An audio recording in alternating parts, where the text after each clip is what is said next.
Hey everyone, you'll be happy to know that we're not going to share with you all the disgusting tooth stories that we share with each other before the show about our trips to the dentist. My father-in-law's a dentist, so I've got some great. Not me. I have no cavities. I have no stories. None. Not one. Yeah, Russ, you're good. Now I'm wearing a shirt today. I want everybody to be able to name my jersey that I'm wearing today. All right, so someone's got to name it by the end of the day. Looks like the Calgary Stampeders. All right, nope. All right. It's something Mustangs. So yeah, that's your view. Mavericks. Is it Mavericks? It is Mustangs. Right about Mustangs. It is Mustangs. Yeah, is it? Let's see. Is it the Billings, the Biloxi? What? I have an idea, but I'm not going to say it. I want the Montana. All right, we'll come back to it for sure. Let's start with you, Russ. Russ, with something to say today? Yeah. So let's talk about the Grey Cup for a minute. I did cover one. I think it's a fun event. I watched a little of it. I didn't watch the whole game or anything close. And the Winnipeg Blue Bombers won. Now, this is the part I have a problem with.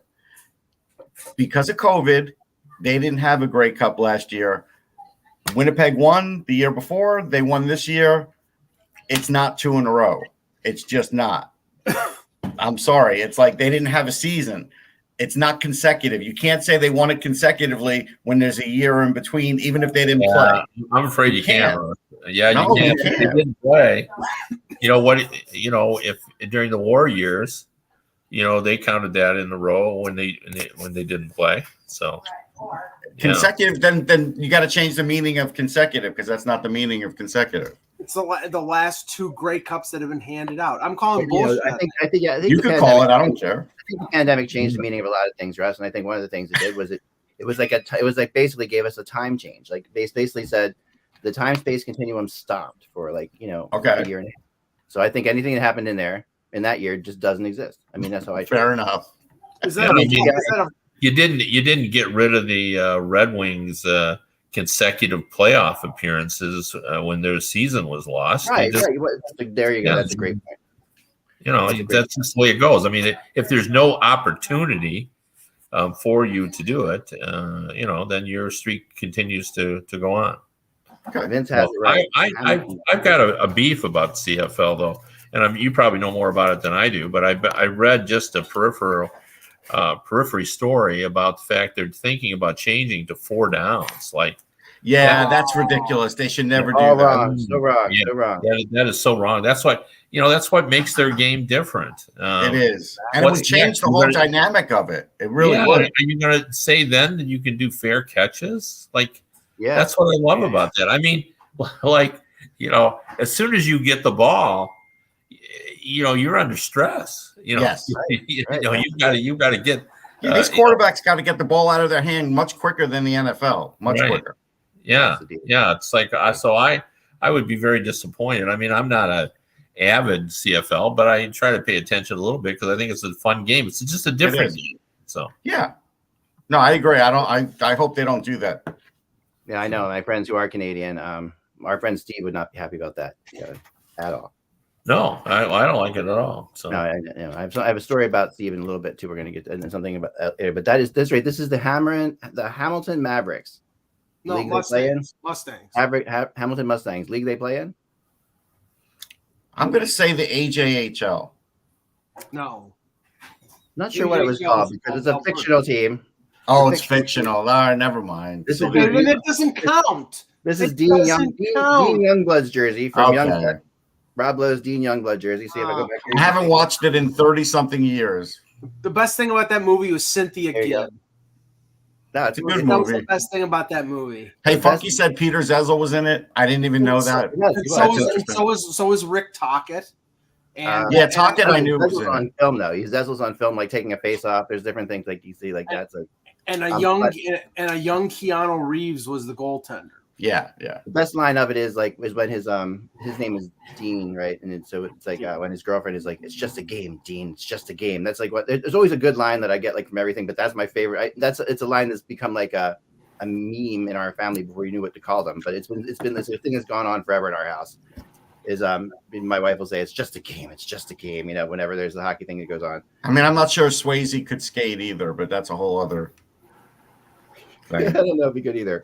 But yeah, so this is the Hamilton Mustangs, Dean Youngblood, Anthony. That's what I'm going to say the same way the same way John Wayne couldn't skate in Idol of the Crowds, I got the same vibe from Patrick Swayze. You get all kinds of interesting vibes from people, Russell. I do. Like I'm getting a cab driver vibe from you right now. Rob Lowe's still a big hockey fan. Not that far away. I feel like an Uber driver. He's an Uber driver. I'm the family. No, it's just I'm the family. It'd be funny if Anthony was delivering DoorDash deliveries while we were doing this. Wish. That would make be more amazing. money. I would probably make more money. Where's my I'll do that. We'll make extra money doing that one day and have like a HockeyBuzzcast where we're all doing DoorDash deliveries. That's great. With all due respect, you've done enough. You've done enough on the road, on the road shows. So you should. Yeah, I have. Heck, if we do that, we could get them as a sponsor. Right. Wouldn't that be funny? It's like, hold on, I got to go pick up this thing from Applebee's. Be right back. All right. Yeah. So there you go. All right, that's a funny idea. Let's start the show. All right, let's get started. Mike, what do we got to start with today? Because I'm a little bit. How about the introduction? How about that? Oh yeah, let's try that. Oh, Hockey World, it's Friday. No, it's not. It's not Friday at all. I wish. I so wish. Sorry, it's been a day. Hello, Hockey World. It's Monday, December 13th, 2021. I'm Michael Lagello, and the Buffalo Bills suck. That's why you had to have the introduction. I'm Anthony Mingioni, your friendly neighborhood hockey writing Uber driver, apparently. Right. Yes. Russ Cohen, Sportsology. Kevin Allen, Hockey Buzz. I'm Eklund. You're watching HockeyBuzzcast on HockeyBuzz.com. This is the podcast that comes every Monday through Friday. And we'll also deliver a funnel cake to you at 2 a.m. Whatever you want, we'll bring it to you. We actually do have a place that delivers funnel cakes till 2 a.m. where I live, by the way, via DoorDash. Pretty fun, fantastic thing to have. And this is HockeyBuzzcast on HockeyBuzz.com. We come to every Monday through Friday. I might have already said that. And we are here today, and we're going to get into an article that Kevin wrote, and I added on to today of our top 10 tradable players. But we do have some news today first, and I guess the one thing that I really would want to mention briefly before we get into some of the other less interesting, more businessy type things is the fact that one of our players on our list, Kevin, our number 10, is now on waivers. Yeah. Well, that doesn't mean he won't be traded. It doesn't mean he won't be traded, right? And it doesn't. Yeah. I mean, I think they just need to get rid of him for salary reasons, and now what they're trying to do, I'm sure, is to get someone to take him and take his full salary. Right. And I think people will want them to retain some salary, and they don't want to do that. And we're talking about Anton Khudobin here, by the way. Right. Anton, right. And he's not. He hasn't had a stellar season either. No.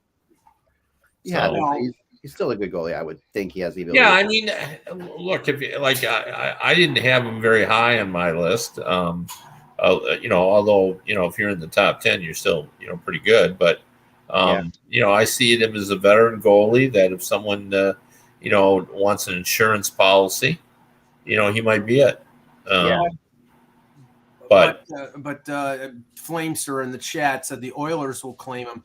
They don't have cap space to do it, and he's got 2 more years at $3.33 million. That's why I think the Stars put him on waivers, maybe to get some feelers out there. But there's no way that anybody's claiming him unless it's a team that needs a goaltender badly that has a ton of cap space, like Ottawa or Arizona or Buffalo. But the 2 more years, I think, kills that, Kev. Yeah, I do too. I think no one is going to want to do that. That's why, they put it out there. I think they have a pretty good idea on who, is looking for goalies. But I think, probably everybody who's talked to them said, well, will you retain half the salary? Right. Sometimes it's happened when that happens, like when they go to it, when they get offers and have offers on a guy, but they're going to have to eat salary. And sometimes we do see this waiver thing happen. And then they go back to it and say, okay, we couldn't get anybody. We tried everything we could, kind of thing. Right. But I mean, even if he goes on waivers and clears and gets sent down to the American Hockey League, the team that's interested in him is going to call him up.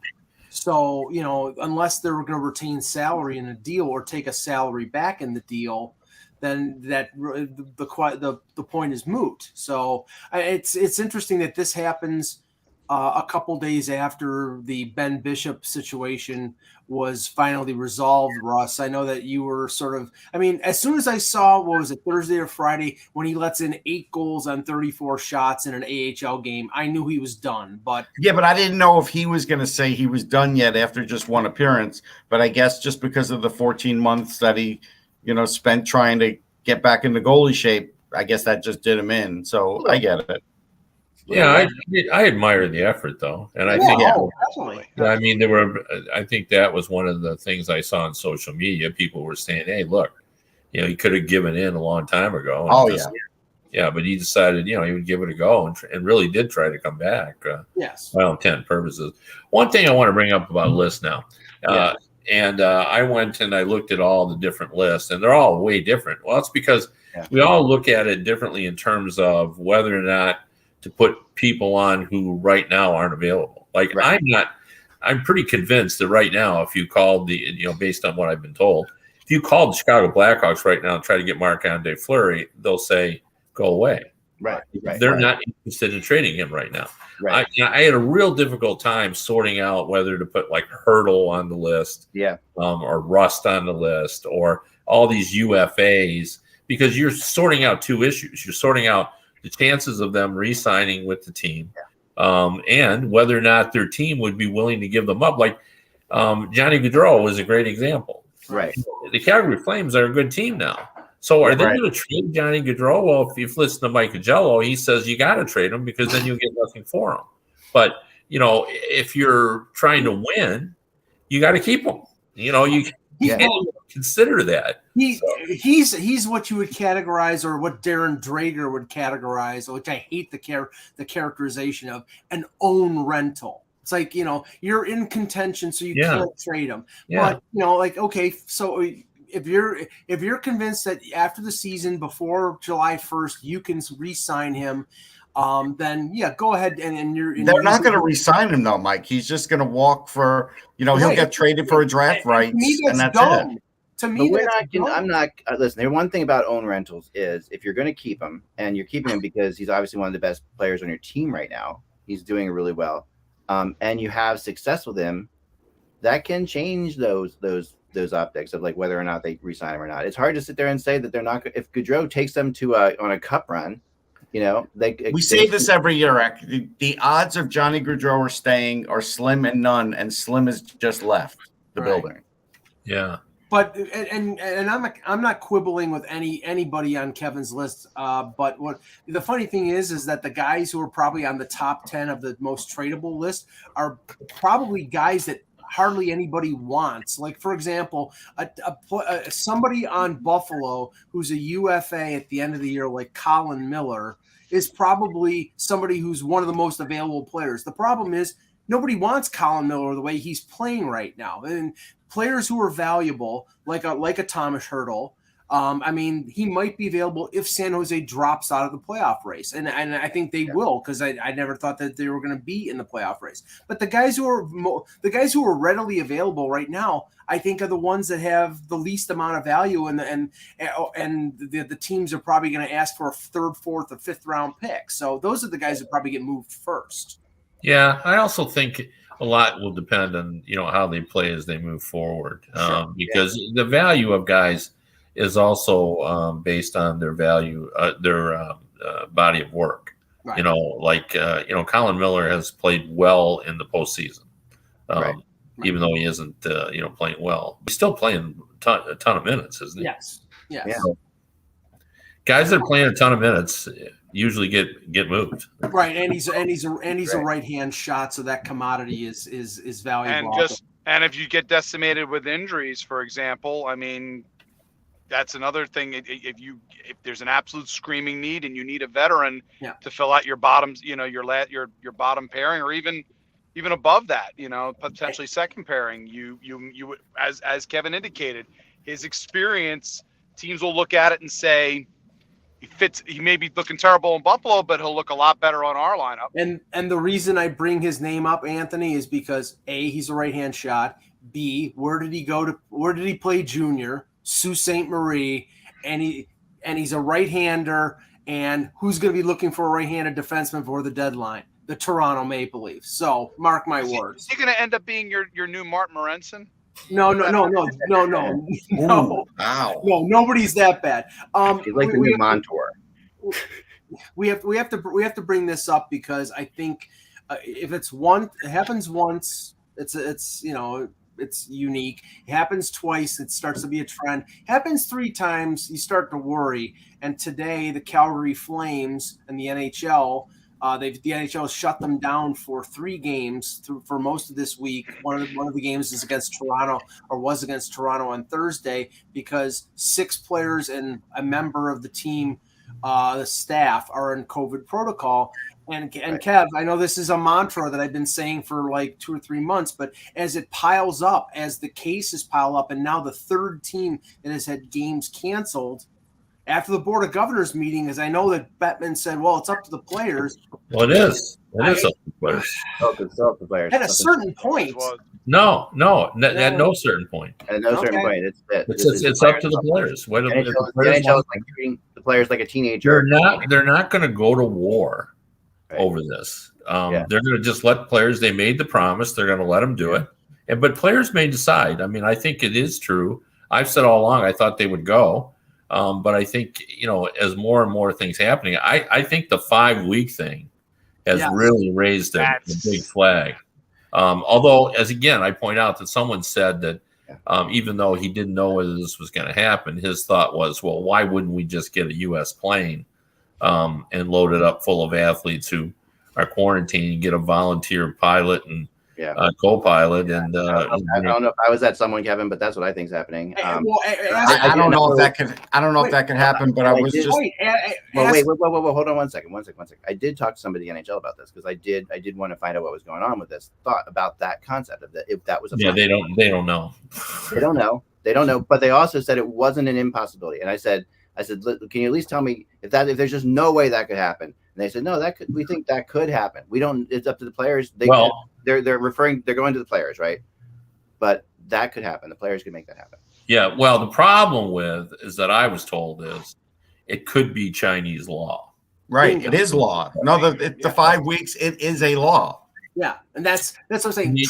Try to get clearance for this private plane or a cargo plane or whatever to land in Beijing. That's the problem.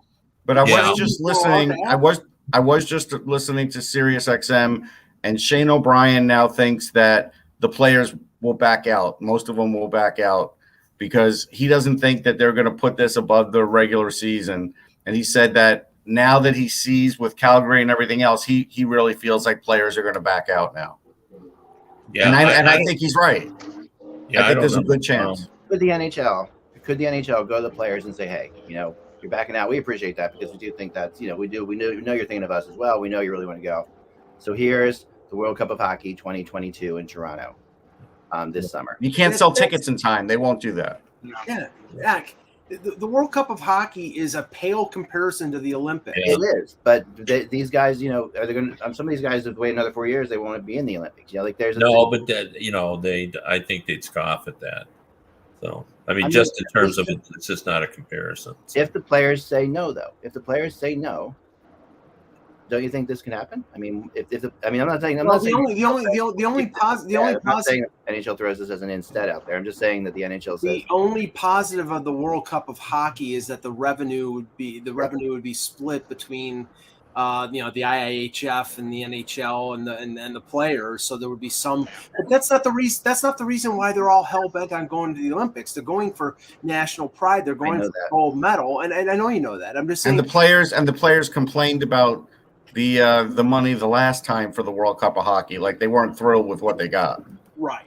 Yeah, and just to going back about the whole thing about the 5 weeks, the 3 weeks, 5 weeks, and Chinese law. Here's the conversation I basically had, where I said, has there been any discussion of that? He goes, we don't know. We're just speculating that could happen. Yeah. And he said the problem is we've heard the Chinese, it's law, and he says, but then the next question is that we've asked is, there are laws in our country, but if you're a diplomat in our country, you can pretty much do anything and you're absolved. So would China treat our athletes as if, look, the they're not diplomats, but we give you a special dispensation to load up in your plane and get your. But would you trust them? Would you trust? I wouldn't trust China. That's the issue. Yeah. So- and they're not exactly in a position right now to be doing the United States and Canada favors since we diplomatically boycotted, and they say they're going to get back at us for doing that. Oh, gee, but we're going to let your players go if they catch COVID. Well, and Team China will play a lot better against non-NHL. I don't know where there would be a trust issue, Russ, because they're either going to, if you have players, you're going to ask them, and they're going to either say yes or no. I think the trust issue is what Mike just said. They say, "Oh yeah, sure, you could go do this," and at the last minute, they could not do that and say, "No, you know what? You're going to try to get them to commit now to it."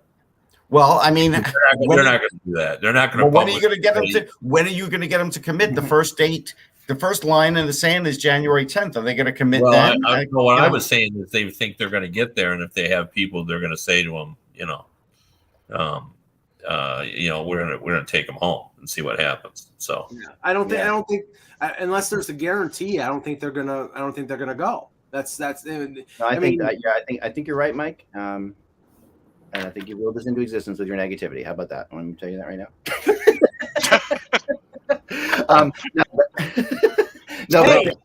I think you're right. You could end up being right for all the wrong reasons, though. I mean, I'm good at that. I know what that's all about. Wouldn't be the first time, right, Michael? Yeah, because there's no doubt that in the last, I would say month, it's become increasingly possible that they'll pull out of the games because the circumstances keep. Well, it's really unfair to say they've changed. They just never knew what they were. They haven't really until now. It has gotten a little worse too, Kevin. Like it has changed. It has gotten worse, but I don't know that it's before they didn't even know. They kept saying, "Well, we haven't seen it yet."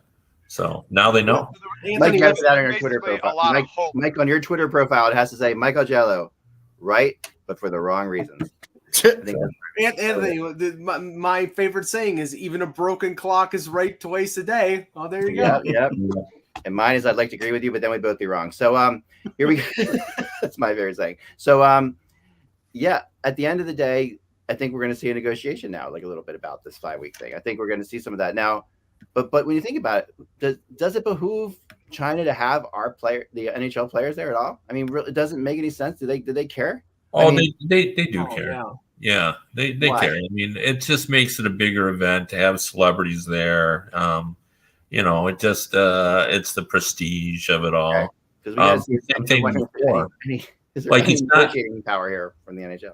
Yeah, I mean they want the players there. I mean the IHF for sure wants them there. It's a stark contrast between how the IHF views it of just wanting to promote the game of hockey on a worldwide stage by having the absolute best players. Right. And then the NHL looks at it and says, yeah, but it causes us a lot of problems and we don't see the benefit. Like originally they bought into that whole idea that, if we're going to expand the game, if we're going to expand the footprint on a worldwide basis, we should all be there, the best against the best. And then they got over there and they say, boy, we haven't been able to monetize this.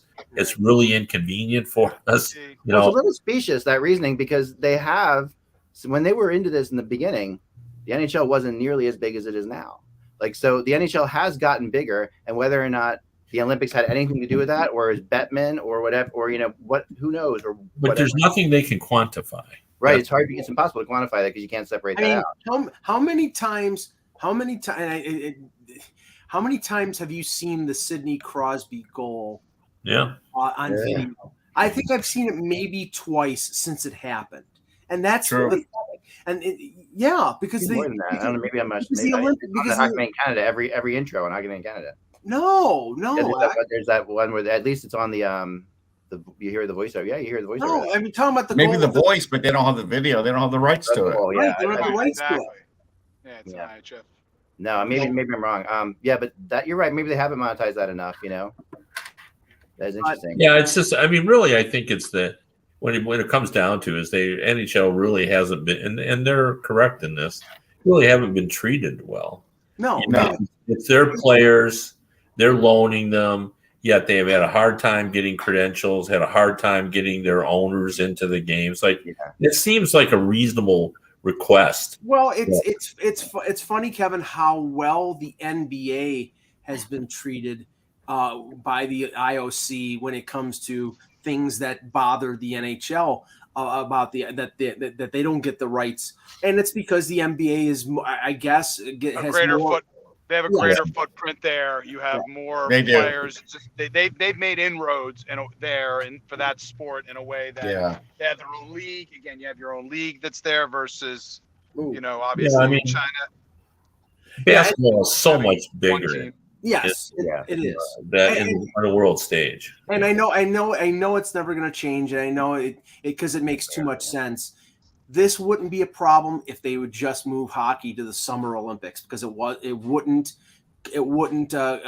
conflict with their regular season. But it's obviously. But then you're bumping up against with basketball. So it's a women's sport. And the charter. Then you can do track and field on the ice. So there you go. You can switch them out. Yeah, they can play roller hockey. But all right, so this is going to be. I think we're going to see a bit of a negotiation. I think that at the end of the day, there are laws, and it is China. And will they be? We don't know that's what makes this a great unknown. But if China does want them there, I think there's something they could figure out to get that to happen. That the 5-week thing will go away at the end of the day. You would think. I mean, if China really wants them there, yes. If China doesn't want them there, then no. If you look at it, Eck, as a negotiation point, and there's something to be had in the middle, like this is China's end of things, NHL players' end of things, and there's some sort of a happy medium somewhere in the middle where they can figure this out. But it does seem to be a bit of a negotiating point for sure. Well, understand where, and to go 5 weeks, Anthony, kind of enhances that a little bit to me. Like, if you're going to go into negotiation, you don't go in with the 3 weeks like we were hearing. You go in with 5 weeks, because then you can bring it back to 2.5 Buy low, weeks. sell high. Well, the other thing is they haven't really explained. It's at 3 to 5 weeks, or is there ways that you get out, like the 2 consecutive negative tests, all that kind of stuff like that. None of that has been explained. Well, and you know what this is, Kevin? Honestly, this has nothing to do with sports, right? Like, this has everything to do with China being afraid, not wanting to be blamed for spreading COVID. Yeah. Right. So this has everything to do with that. So the idea of this is like, we're not going to let. It's really more about Chinese people probably leaving than anything else. Well, the other thing, Eck, we're not talking about is with the 2 24-hour negative tests, we're going to lose players after the All-Star game for that. Yeah, if that's the case, to me, you're not returning to Chinese society, So at the end of the day, what is the difference? Like, why not just bring them back, have them tested here? No, but forget that. There are going to be players that won't make it to China because they're going to play in the All-Star game, and a few of them won't pass 2 24-hour negative tests after that. You watch. Kevin, have you heard anything about the potential of the All-Star game being canceled? Because I mean, honestly, I really think that going to Vegas and all that pretends being potentially exposed, and then going on a charter right to Beijing. I don't know. I mean, that's. I mean, this late in the game, I think that's not even a realm of possibility, just because there's so much financial commitment to an All-Star game. Yeah. You know what's interesting about that? Because, and Kevin, have you heard this at all? Like, I got the mood, because I brought up the All-Star game yesterday too when I was talking, and I got the mood that the NHL has this interesting, and I think the world we all kind of have this in a way. This is not like the NHL exclusive, but there's this feeling like, okay, COVID's out there. Are we going to bow down to it and just bail on things, or are we going to show that we can like be smart and push through it, and not like? And I think that there's a battle going on internally about that right now, and it's in society in general, but it's definitely in things like the entertainment industry. Like, I think the entertainment industry in concerts, in hockey, in sports, it's like, we're going to go to the All-Star game because we can live a regular life with COVID, and that's the whole concept that's going on. I think that's true, because that's the way society is dealing with it now. There are some people that think we're going overboard in our protective nature. So COVID is the new normal, unfortunately. I know the price that I have to pay to get across the border to go to Canada to cover games is to be tested within 72 hours and to be fully vaccinated. That's just, you have to do that. And I mean, but I'm just saying, we have the luxury these leagues, I mean, okay, 6 players with Calgary, they test positive. They had to shut things down. They couldn't say, well, we got to tough through it and call up, half the people from whatever, wherever their AHL team is. And it's not Bakersfield, I can't remember. But yeah, so yeah, I mean, anyway. So let's get back to my list if we could. Let's get back to a little bit of the trade list we could. But because Kevin had some really other good names in here. So number 10, just touch on number 10 briefly, and that was on your list was Phil Kessel. Yeah, well, I mean, the problem is Phil's not having an unbelievable year, but he's still scoring some goals, and I think his playoff history. The issue on him is his cap hit. Like his real salary is only $1 million, but even if you pay half, you're still got to squeeze $3 million plus into their 3.4. Yeah, he's somebody that you're going to have to trade through a third team to split up the money again. And I don't know whether he, based on what you just said, Kev, I don't know if he's playing well enough for a team to sacrifice the assets to trade him through to a third team, because that usually costs a team a third or a fourth round pick, and I don't know how much he's got there to really help. Yeah, but I think it'll happen anyway, just because of his playoff history. And as you get closer, you're always thinking, well, we're just one scorer short, and so I think at some point they'll move him. And I talked to Phil Bork about this a little bit ago. He's a Penguins guy, obviously, and he's like, there is no doubt in my mind that the Penguins. He said, and there's no doubt in my mind the Penguins will be in on this because Malkin and Phil Kessel was such a big thing, and getting him back here to play with Malkin. With all that's going on with Malkin and trying to give Malkin a boost, this is that could be something that Hextall and Burke. Well, I'll give you another possibility. How about the Minnesota Wild with a former Pittsburgh assistant GM Bill Guerin and from Minnesota? Yeah. Another Gopher, or no, is it? He's Wisconsin. He's Wisconsin Badger. There you go. I don't think they're going to get a lot for him, but I think they'll get a draft pick. So. All right, so next up we talked about Hudobin. After that, I kind of want to stay away from Evander Kane because that's just a discussion. Well, let's just we can talk about it briefly. All right, let's talk about it briefly. Because again, I'm going to throw out again the Penguins, and the reason I'm going to throw that out there is again with Burke's history of reclamation projects, and if he believes, and Hextall also believe, Hextall had his share of suspensions and all kinds of things. It's the one place I feel like that would go for a talented guy like that. And that's a one locker room that he goes into, and no one's gonna that's a locker room that's not gonna be screwed around. Like you can't be a jerk in a locker room with Sidney Crosby. It's just really really hard. The problem with Kane is again it's not with Kessel. It was the AAV. With Kane, it's the term. He's got 3 more years at $7 million. More than likely, San Jose is going to have to retain 50%.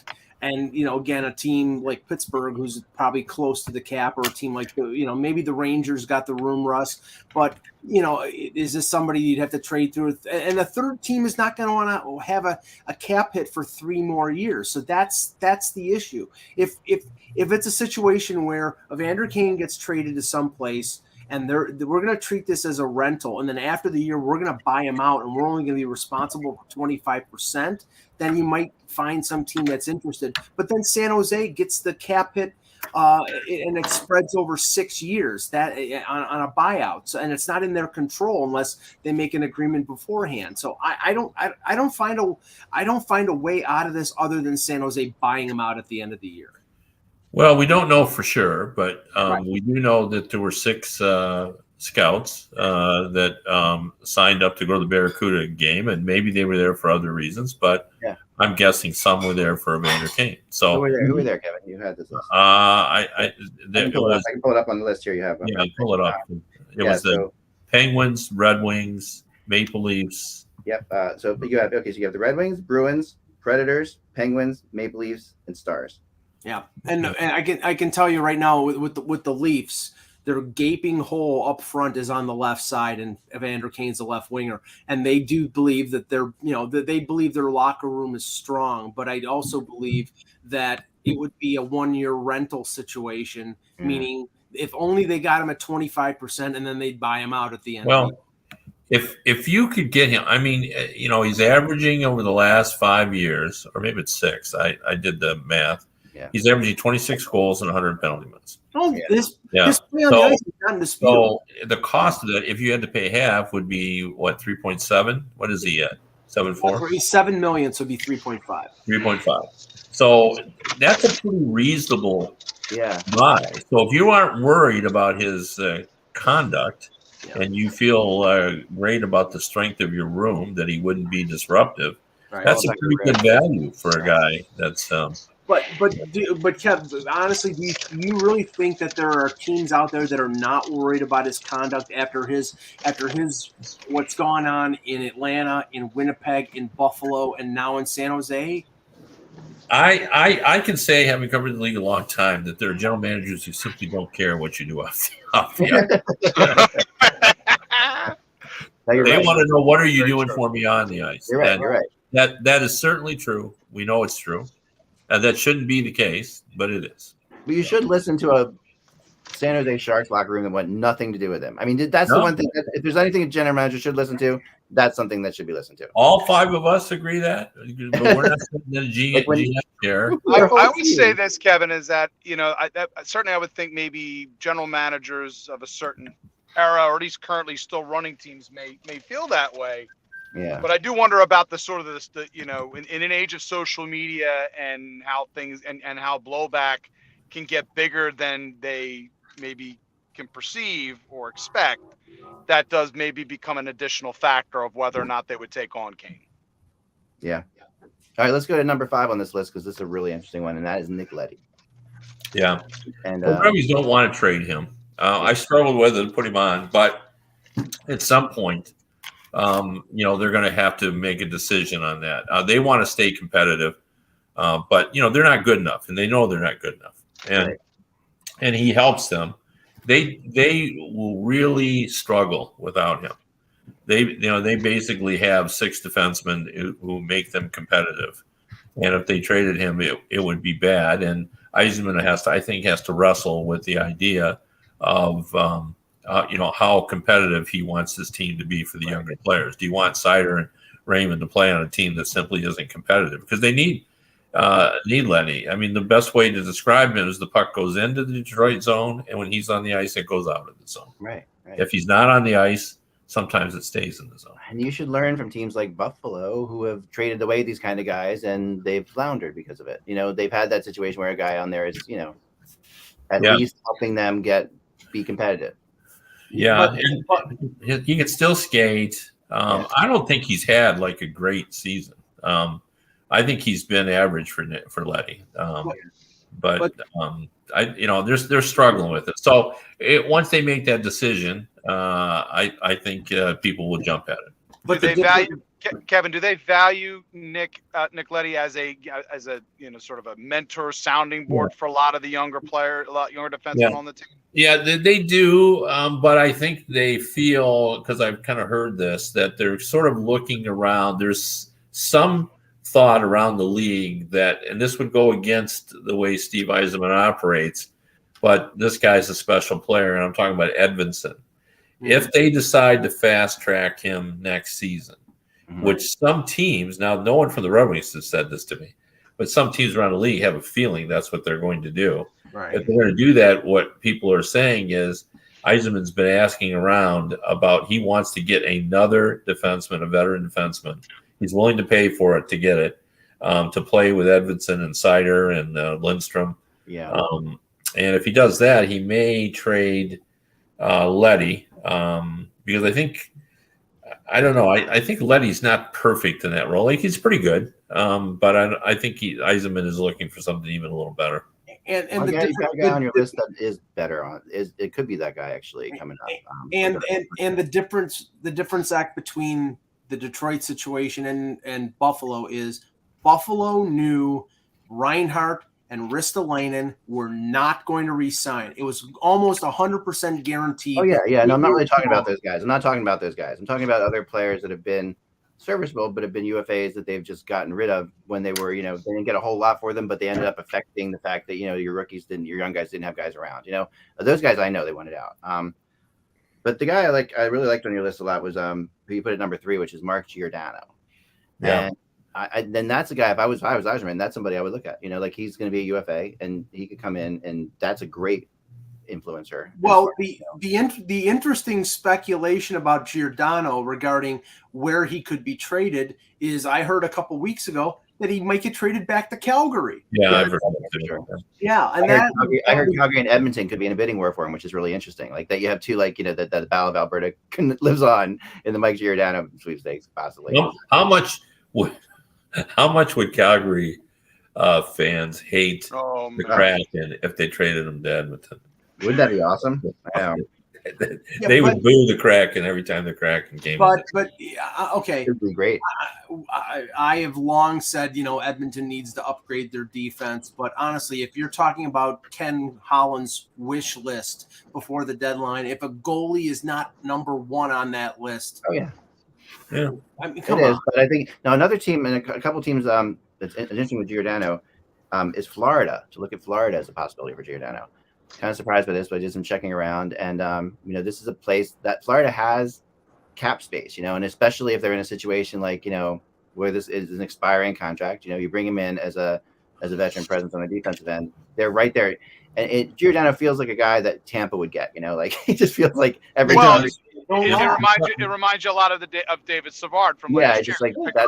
Tampa always finds that guy. Like McDonough, they did it with McDonough too. Like, well, the problem, this thing about Tampa, like I wanted so much to connect Tampa with Sherratt or with Giordano or with Leddy, but they being the Lightning, have the best left side in all of hockey. They don't need a left shot. They really need a right shot defenseman. Right. I mean they're partnering Victor Hedman with Jan Ruta. And they can do it because Victor Hedman is Superman. But Jan Ruta is a run of the mill 5'6", but he's playing with Hedman. Yeah, they need a righty defenseman, badly. That's why and Sherratt's a lefty, and most of the most available defensemen or ones that are speculated to be the most available defensemen are all lefties. Yeah, that's true. Sherratt's number 2 on your list. Speaking, we can talk about Sherratt, but speaking of this, I've been watching a lot of Lightning games. I just think they're fun to watch, but I really want to redefine, and I want somebody to have the courage to put on Hedman's hockey card that he's a rover, because when you watch him, man, he's just all over the ice. Like he's so much fun to watch. I love the way he plays defense. Really is, Kevin. He's a sweeper. I could see that as well. Yeah. All I know is that his end of the ice, whenever opposing forward tries to enter his end of the ice, it's like a black hole. You're not doing anything. No. Well, and he can skate well enough that he gets back to where he needs. But man, he's fun. So here Funky brings up the name of probably the guy who would be the number one right hand shot defenseman, which is Josh Manson. But Anaheim's playing too good right now. Yeah. You think they're going to trade Raquel or Lindholm or Manson? Not if they're in it. No, definitely not. And it's really inexplicable how well the Ducks are playing. It is. I mean, because they have been the worst scoring team in the league, or among the worst for like 3 years. They did nothing about it, and then out of nowhere, suddenly they're scoring goals like crazy. Now, saying nowhere, like Zegras is. Well, they're their own players, right? Zegras, Terry. These are guys that just have come of age in their system. That's all. Isaac Lundstrom. Lundstrom's really done well. Yep. He was up a couple years ago. I thought Manson would be a big name we'd be talking about this trade deadline. Yeah, but Funky Zadina, is that his name? Yeah. He's absolutely right. Like if they weren't playing well. Yeah. He would definitely push. I mean, Sherratt. Now, what is Sherratt going on to Sherratt, Kevin? Thoughts on Ben Sherratt? I think they're going to get a first round pick. I've been asking everybody, and like you saw, I remember one of the stories that was the debate: would it be a first, or it would be if you don't get a first, you always want to get the second, third combo, which is often is thrown out there as well. But I think they will, and I think now that we've added the Kraken, and now we're up to. Where are we at now? 32 teams. Like what is a late first round pick now? If it's somewhere from 25 to 32, they'll get that. Yeah. So I really see that, and always the teams that are looking to do this are picking late. Yeah. And so I think they will. And I did the best thing that Montreal is going is the memory of how well he played when the Canadians got to the final. Sure. You know, it wasn't that long ago. And now they have gotten rid of everybody that helped them get to the final so far. I mean, they really are doing a good job at that. You know, it's amazing to me. Like, it really is frustrating. You know, and I know that they're terrible right now, and that maybe Sherratt doesn't want to be around, and they know he's not going to sign there. But I don't know if that's the case. If that's the case, then I guess you're stuck. But why not try to make him part of your rebuild? Like, he's a guy who you want to be there. You developed him. He's turned into a great player for you. Because by the time you're ready to compete again, he's 34 years old. That's why. But he's a defenseman. I mean, how old is he now? I think he's 31, but I'll double check. I think he's, because he was in Winnipeg for a long time. He's a very late. I don't think he's that old. I thought he was like 28, but I'm wrong. Maybe I'm wrong. But still, it seems like I don't know. It seems like if he's 31, then maybe I get it. But he's 30. He turns 31 on May the 9th. See, and the Montreal, like, this really is going to end up being a pure rebuild for them. Yes. They don't have enough guys to build around. Like, there's a rebuilding kind of on the fly, and then there's the stripping it down to the chassis. And ultimately, I think they'll be closer to stripping it down to the chassis, and that will take longer. I mean, Russ, they do have pieces. I mean, we know that Suzuki and Caulfield and Romanoff are good young players, but we've talked about this in terms of the drafting that Trevor Timmons did and the lack of development with some of the players. Going, Ryan Paling, a couple. Paling stays healthy. He's another player that could play in the NHL. Jake Evans can play in the NHL. I mean, they're not going to get rid of all of them. You got to have a team.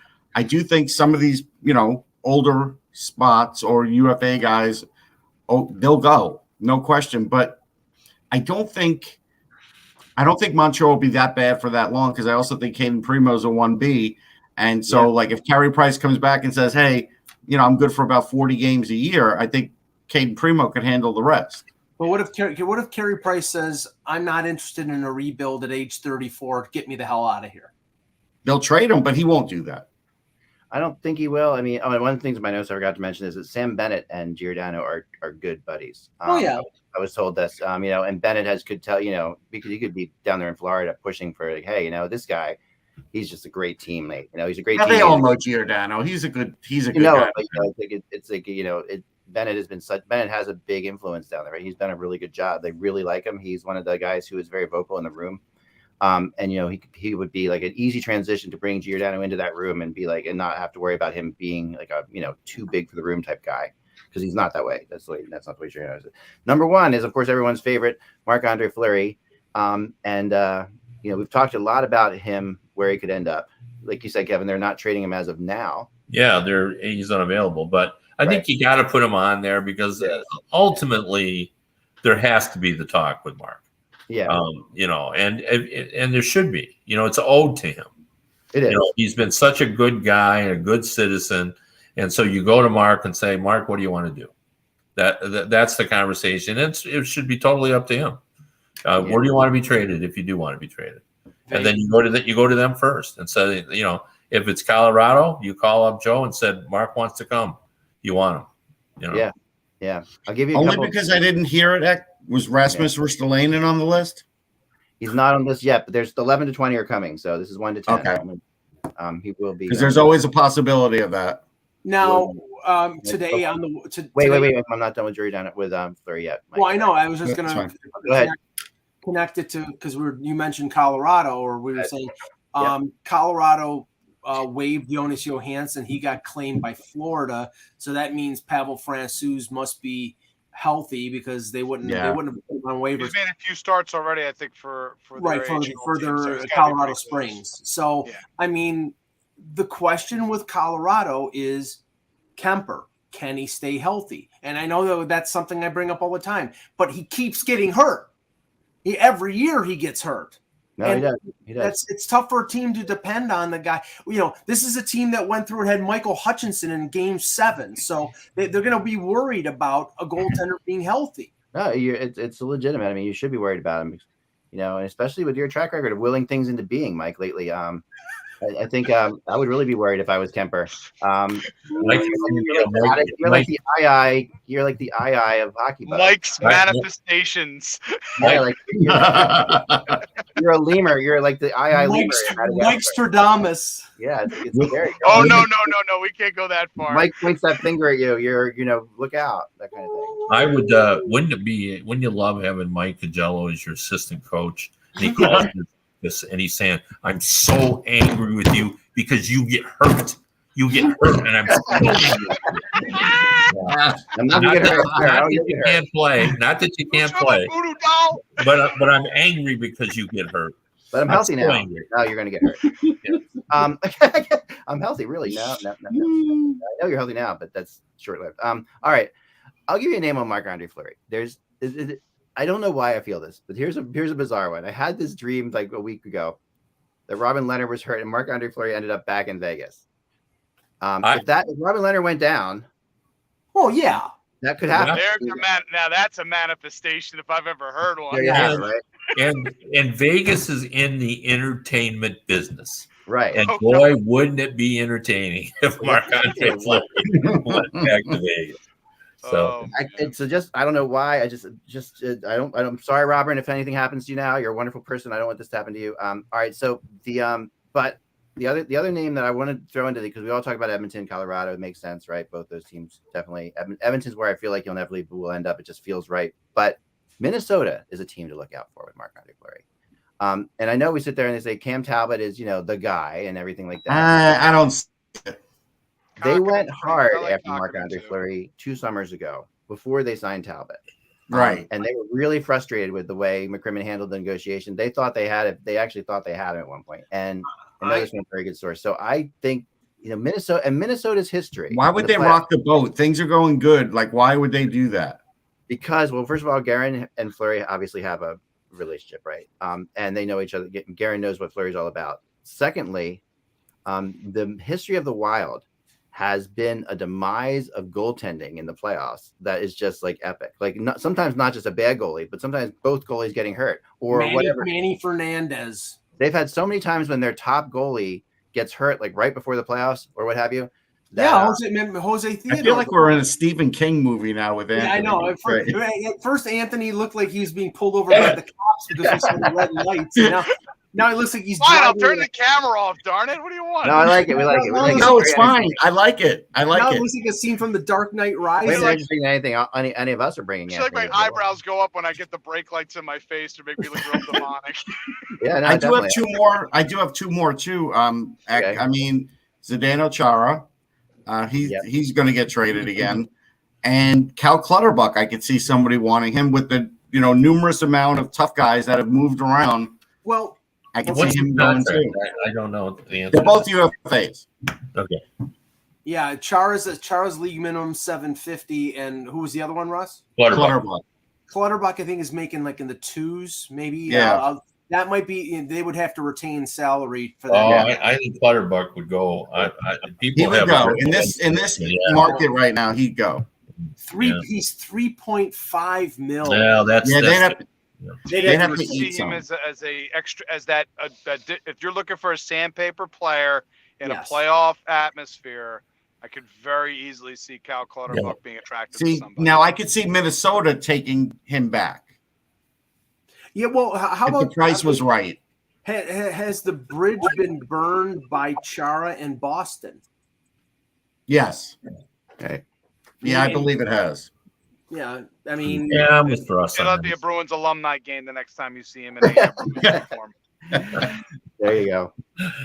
No, that's a tough one. I mean, he is definitely Chara. I don't know. Chara is the perfect fit in terms of salary for Tampa. He's a $750,000. Yeah, but they have a lot of those guys. I could see someone like the Blues. And they have no shortage. The Blues going for him. They have no shortage of really, really large defensemen in Tampa. Right. Just add to the market there. It's like going to Northern California visiting the Red Wings team and be like, okay, could he play with that team? I mean, think about it. Think about him. No, that's why I think St. Louis. I think Berube would like a Chara type guy there. Well, I could see that. Russ, he would be able to partner with his old defense partner, Torrey Krug. So, right. You have that too. Yeah, that's a good match there. Yeah, I could see that. Yeah. I wanted to throw one other thing out, Giordano too, that I forgot to mention, and that is the New York Islanders. I was told they're out of it. They're done. Nope, first of all, they're not out of it. Oh, God. They're not out of it. Okay. Oh, my God. No, when you look, I did some research to back this up before just saying they're not out of it, but they have only played 23 games. Okay. They played less games than everybody.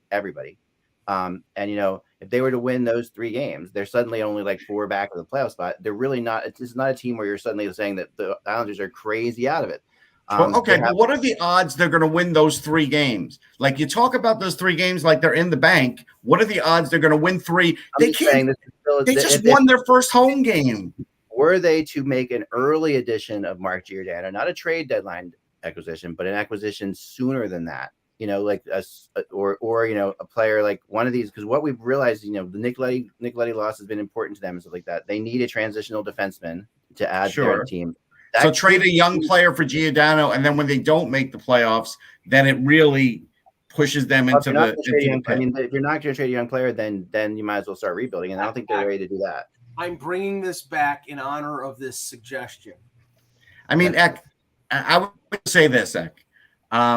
Whether they have decided whether they're going to retool or not, if you get Giordano, the price you give up for Giordano, based on what you have left in your system and the other players not performing well, is disastrous considering how good the Metro is now. Like, this would be a bad path for the Islanders to go on. And based on the teams that we've just said might be interested in Giordano in terms of Edmonton and Calgary, don't you think that they would bid it up so much so that if a team like the Islanders were going to – they would have to trade a Wallstrom or a Bellows or somebody like Edmonton that. and Calgary aren't interested in doing that deal now. That's the difference.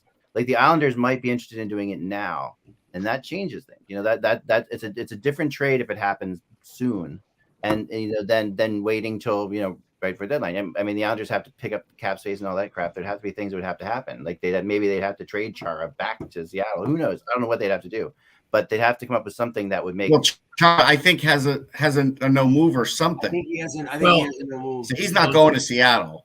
With some credibility for what X's saying is, I have heard that Lamoriello still is looking for a defenseman. So I'm sure he is, but my God, if you go and get Giordano for what you're going to have to give up as a hope to put this season back on track, that's potentially disastrous. That's all I can say. Whatever. What if it's the first round pick?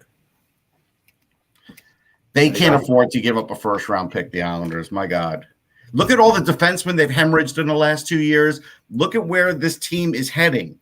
Like, it's like, even if you could fix it for a year, you're going to go right back into the ditch in a year or two. Chara does not have a no move clause, but I would bet that him and Lou have a I would think they have some sort of agreement. Handshake agreement. And believe me, if you make a handshake agreement with Zdeno Chara, he'll and you break it, he'll break your hand with the handshake. I don't think that Lou is ready to throw the talent on this. Okay. And I think, but I've heard the same thing that Kevin said too. And I do think that he realizes exactly what they're missing. And we all do kind of realize what they're missing. And that if they can add that back in and, get healthy a little bit, who says they couldn't do a run significant enough with still 2/3 of the season left to make the playoffs? I mean, it doesn't really make any sense. I mean, it's possible. It's just, odds are against it, but it's Are you writing a Disney movie, Yak? Is this where we're headed? Yeah, anything is possible. Anything is possible. I thought we were doing a Stephen King movie with me. Yeah, I know. Anything is possible after the St. Louis Blues were almost last in the league on January 1st and come back to win the Stanley Cup. Anything is possible. Is it likely? Hell no, because we see what the problems are. I picked the Islanders to come out of the Eastern Conference, so I have a vested interest in saying. So now, after 1/3 of the games, you're like, they're done. They shouldn't be trading anybody in their future at all because they're going to be terrible for the next several years. No. But I think they're done mathematically. They're in deep crap, Russ. And I don't. They have a ton of home games. I mean, remember and add Varlamov to your list too. Varlamov will be available too. That's only paid off only if they're out of it. And I mean, they've got all these. Colorado knock on that door again? No. Oh yeah, they would. I doubt it. I don't know. Maybe. But anyway, as a Sylvan Sun sets behind Anthony, I think we may have come to the end of our show. Definitely not. And folks, it was always fun. Remember, without the buzz, it is just hockey. We will talk to you all again